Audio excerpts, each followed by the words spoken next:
Hello bachcho, let's read the question and the question says that separate the following into the substances having pH value above or below 7. How do these influence litmus paper? First option दिया हुआ है lemon juice, second दिया है solution of washing soda, third option दिया हुआ है toothpaste and fourth दिया हुआ है vinegar and fifth दिया है stomach juice. ठीक है, तो हमारे पास 5 दिया हुआ है और हमें क्लासिफाई करना है कि उसका pH वैल्यू above है या फिर below 7 है. ठीक है, तो एक एक करके देखते हैं. सबसे पहले इस क्वेश्चन को करने के लिए की कॉन्सेप्ट ठीक है, तो यहाँ पे क्या हो जाएगा, ये हो जाएगा पीएच स्केल. ठीक है, पीएच स्केल क्या है कि H प्लस आयन की कंसंट्रेशन या फिर हाइड्रोनियम आयन की कंसंट्रेशन के अकॉर्डिंगली एक स्केल डेवलप किया गया है जिसमें वैल्यू कहाँ से कहाँ तक रहता है, 0 से लेकर के 7 तक और 7 से 14 तक. ठीक है, अब ये 0 से 7 तक है जो है वो रहता है एसिड नेचर का, ये रहता है बेस के नेचर का, और ये 7 पे क्या रहता है, ये रहता है न्यूट्रल. ये रहता है न्यूट्रल का. ठीक है, तो अब हमें क्या है कि इसके अकॉर्डिंगली क्लासिफाई करना है, तो सबसे पहले एक एक करके करते हैं. ठीक है, अगर मान लेते हैं कि एबव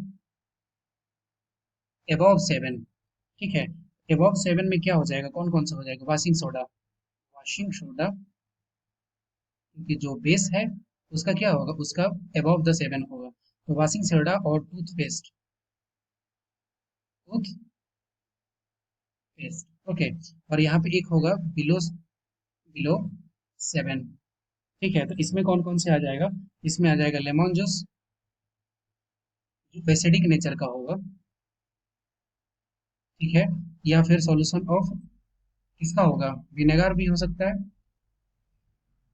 विनेगर हो सकता है, और स्टमक में जो HCl निकलता है वो तो होगा ही. ठीक है, ये हो गया. अब हमें पूछ रहा है कि क्या रिस्पॉन्स होता है अगर इन सारे सॉल्यूशंस को किस पे रखते हैं, लिटमस पेपर पे. तो एक एक करके डिस्कस करते हैं. तो लिटमस पेपर पे अगर सब्सटेंस है जिसका पीएच वैल्यू ग्रेटर देन 7 है, पीएच वैल्यू ग्रेटर देन 7, ठीक है, तो ये क्या करेगा, रेड लिटमस पेपर को ब्लू में कन्वर्ट कर देगा.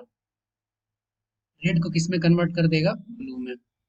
ठीक है, और वहीं इसका दूसरा बात करते हैं, अगर पीएच वैल्यू अगर लेस देन 7 है तो ये क्या करेगा, ब्लू को इसमें बदल देगा, रेड में. I hope you will be understood it well. Best of luck. Thank you.